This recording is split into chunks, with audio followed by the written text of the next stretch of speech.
നമസ്തേ, ജയ് ഭഗവത്ഗീത. പ്രാചീന കാലത്ത് ഏകദേശം ഒരു 5 തൊട്ട് 11 വയസ്സുള്ള കുട്ടികൾ ഗുരുകുലത്തിൽ നിന്നാണ് വിദ്യ അഭ്യസിച്ചിരുന്നത്. ചില ശിഷ്യന്മാർ ദൂരെയുള്ള വീടുകളിൽ നിന്ന് വന്ന് ഗുരുകുലത്തിൽ താമസിച്ച് വിദ്യ അഭ്യസിച്ചു പോന്നിരുന്നു. മറ്റു ചിലർ ഗുരുകുലത്തിന് ചുറ്റുവട്ടമുള്ള വീടുകളിൽ നിന്ന് വന്ന് ദിവസേന വിദ്യ അഭ്യസിച്ചു പോയി. ഈ ശിഷ്യന്മാരെല്ലാം ഗുരുകുലത്തിൽ വിദ്യ അഭ്യസിക്കാൻ വേണ്ടി മാത്രമായിരുന്നില്ല വന്നിരുന്നത്. അവർ ഗുരുവിൻ്റെ സേവ ചെയ്യുകയും ആശ്രമത്തിലെ അല്ലെങ്കിൽ ഗുരുകുലത്തിലെ അനുശാസനകളെല്ലാം കൃത്യമായി പാലിച്ചു പോരുകയും ചെയ്തിരുന്നു.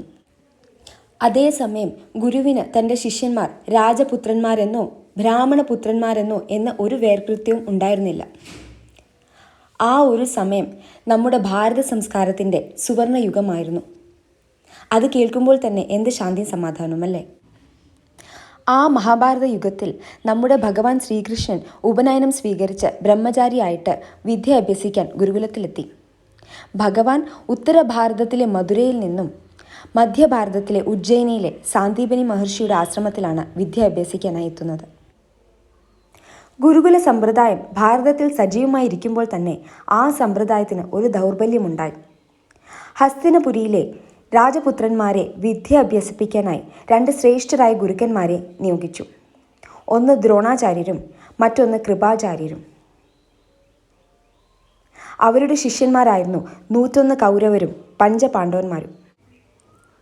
മഹാഭാരതത്തിൽ ഏകദേശം 1,00,000-ഓളം ശ്ലോകങ്ങളാണുള്ളത്. അതിൽ 700 ശ്ലോകങ്ങൾ വരുന്ന ഒരു ഭാഗമാണ് ഭഗവത്ഗീത എന്ന് പറയുന്നത്. നമ്മുടെ മനസ്സിൽ എന്ത് പ്രശ്നം ഉദിച്ചാലും നമ്മൾ ഭഗവത്ഗീതയിലെ ഒരു ഏടെടുത്ത് വായിക്കുമ്പോൾ നമുക്ക് അതിനുള്ള ഉത്തരം കിട്ടാറുണ്ട്. ശ്രീമദ് ഭഗവത്ഗീതയെ നാം എങ്ങനെ കാണുകയും ഗ്രഹിക്കുകയും ചെയ്യുന്നോ അതനുസരിച്ചായിരിക്കും നമുക്കതിൻ്റെ അർത്ഥം കിട്ടുക. ഗ്രന്ഥങ്ങൾ അനുസരിച്ച് 3 വ്യത്യസ്ത സാഹചര്യങ്ങളിൽ ഭഗവത്ഗീത ചർച്ച ചെയ്യപ്പെട്ടിട്ടുണ്ട്. അതിൽ ഒരു പശ്ചാത്തലം കുരുക്ഷേത്ര യുദ്ധഭൂമിയിൽ ഭഗവാൻ ശ്രീകൃഷ്ണൻ അർജുനൻ ഉപദേശിച്ചു കൊടുക്കുന്നത്. മറ്റൊരു പശ്ചാത്തലം എന്ന് പറയുന്നത് ഹസ്തിനപുരിയിലെ രാജകൊട്ടാരത്തിൽ അന്ധനായ ധൃതരാഷ്ട്രർക്ക് തൻ്റെ ഏറ്റവും പ്രിയപ്പെട്ട മന്ത്രിയും സാരഥിയുമായ സഞ്ജയൻ കുരുക്ഷേത്ര യുദ്ധത്തെപ്പറ്റി വിവരിച്ചു കൊടുക്കുന്നത്. മൂന്നാമത്തെ പശ്ചാത്തലം ഹിമാലയത്തിലെ ബദ്രിക ആശ്രമത്തിൽ വെച്ചിട്ടാണ് വേദവ്യാസമുനി അത് പറഞ്ഞു കൊടുക്കുകയും ഗണപതി ഭഗവാൻ അത് എഴുതുകയും ചെയ്തു. ഇതിൻ്റെ പ്രാധാന്യം എന്തെന്നാൽ നമ്മൾ ജീവിതത്തിൽ പല പല ഘട്ടങ്ങളിലൂടെയാണ് കടന്നു പോകുന്നത്. സാമൂഹിക, ഭൗതിക, ആധ്യാത്മിക തലങ്ങളൊക്കെ. ഇവയിൽ ഏത് സാഹചര്യങ്ങളിൽ വേണമെങ്കിലും നമുക്ക് ഭഗവത്ഗീത പ്രയോഗിക്കാനും പ്രയോജനപ്പെടുത്താനും കഴിയും.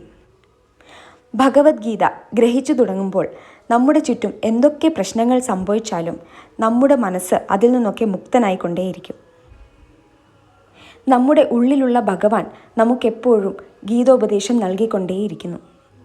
പക്ഷേ നമുക്കത് കേൾക്കണമെങ്കിൽ നമ്മുടെ മനസ്സ് എപ്പോഴും ശാന്തവും ശുദ്ധവുമായിട്ടിരിക്കണം. ഉദാഹരണത്തിന് നമ്മുടെ അന്തരീക്ഷത്തിൽ എത്രയോ സൗണ്ട് വേവ്സ് ഉണ്ട്. പക്ഷേ നമ്മുടെ റേഡിയോ അതനുസരിച്ച് ട്യൂൺ ചെയ്താൽ മാത്രമേ നമുക്ക് ആ ശബ്ദ തരംഗങ്ങൾ കേൾക്കാൻ കഴിയുകയുള്ളൂ. നമ്മുടെ ഇന്ദ്രിയങ്ങളെല്ലാം ബാഹ്യമായ സുഖങ്ങളിലേക്കാണ് ശ്രദ്ധ കേന്ദ്രീകരിച്ചിരിക്കുന്നത്. നമ്മുടെ ഉള്ളിലുള്ള ഭഗവാനെ അറിയാൻ കഴിഞ്ഞാൽ നമുക്ക് പല പവിത്രമായ കാഴ്ചകളും ശബ്ദങ്ങളും അനുഭവപ്പെടും. ഇതിനായി പല പല സാധനകൾ ചെയ്ത് നമ്മുടെ ശരീരവും മനസ്സും പാകപ്പെടുത്തേണ്ടതുണ്ട്. ശ്രീമദ് ഭഗവത്ഗീത മഹത്തായ ഒരു അദ്ഭുത ഗ്രന്ഥമാണ്. നമ്മൾ ഓരോ തവണ ഗീത വായിക്കുമ്പോഴും ഗ്രഹിക്കുമ്പോഴും നമുക്ക് പുതിയ പുതിയ സന്ദേശങ്ങൾ ലഭിച്ചുകൊണ്ടേയിരിക്കുന്നു.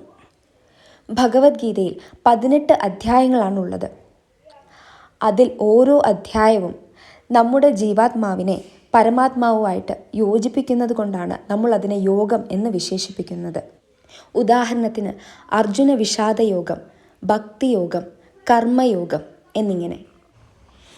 ഭഗവത്ഗീത ബ്രഹ്മവിദ്യയാണ്. ബ്രഹ്മവിദ്യ എന്നാൽ ബ്രഹ്മത്തെ അറിയുക.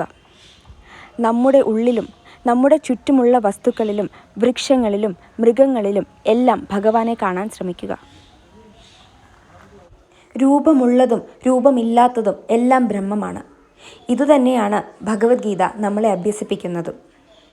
ഭഗവത്ഗീതയെ നമ്മുടെ അമ്മയായിട്ടൊന്ന് കണ്ടു ശ്രമിക്കും.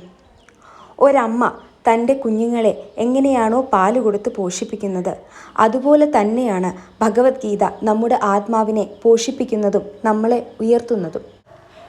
ഭഗവാൻ ഒരിക്കലും നമ്മളെ തളർത്താനായിട്ട് വിഷമങ്ങൾ തരാറില്ല. നമ്മുടെ ഉയർച്ചയ്ക്ക് വേണ്ടിയാണ് അത് എന്ന് നമ്മൾ മനസ്സിലാക്കണം. വിഷാദം ഒരു മോശമായ കാര്യമല്ല. അർജുന വിഷാദം കൊണ്ടാണ് ഭഗവാൻ ഗീത ഉപദേശിക്കുന്നത്. അതുപോലെ തന്നെ മറ്റൊരു വിഷാദത്തിന് ഉദാഹരണമാണ് പരീക്ഷിത്ത് രാജാവിൻ്റേത്. അദ്ദേഹം തൻ്റെ അമ്മയുടെ ഗർഭപാത്രത്തിലിരിക്കെ തന്നെ ഭഗവാന്റെ ദർശനം ലഭിക്കുകയും എന്നിട്ടും അദ്ദേഹത്തിൻ്റെ ജീവിതത്തിൽ ഒരു തെറ്റ് സംഭവിക്കുകയും അതിൽ നിന്നുണ്ടായ ശാപത്തിൽ നിന്ന് കരകയറാൻ വ്യാസമുനിയുടെ പുത്രനായ ശുകദേവൻ അദ്ദേഹത്തിന് ശ്രീമദ് ഭാഗവതം ഉപദേശിച്ചു കൊടുക്കുകയും ചെയ്തു. ദേവി മഹാത്മ്യമുണ്ടായതും സുരത രാജാവിൻ്റെയും സമാധി എന്ന വ്യാപാരിയുടെയും വിഷാദത്തിൽ നിന്നാണ്. ഒരിക്കൽ ശ്രീരാമചന്ദ്രസ്വാമി തീർത്ഥാടനത്തിനു ശേഷം തൻ്റെ രാജകൊട്ടാരത്തിലെത്തി വിഷാദത്തിലായിരുന്നു. തൻ്റെ പ്രിയപുത്രൻ്റെ അവസ്ഥ കണ്ട് ദശരഥ മഹാരാജാവും വിഷാദത്തിലായി. ഇതുകണ്ട് വിശ്വാമിത്ര മഹർഷി ദശരഥ മഹാരാജാവിനോട് കാര്യമന്വേഷിക്കുകയും അതു കേട്ട് വസിഷ്ഠമുനി ശ്രീരാമസ്വാമിക്ക് ഉപദേശിച്ചു കൊടുക്കുന്നതാണ് ഭാരതത്തിൻ്റെ മറ്റൊരു മഹാഗ്രന്ഥമായ യോഗ വസിഷ്ഠ മഹാരാമായണം.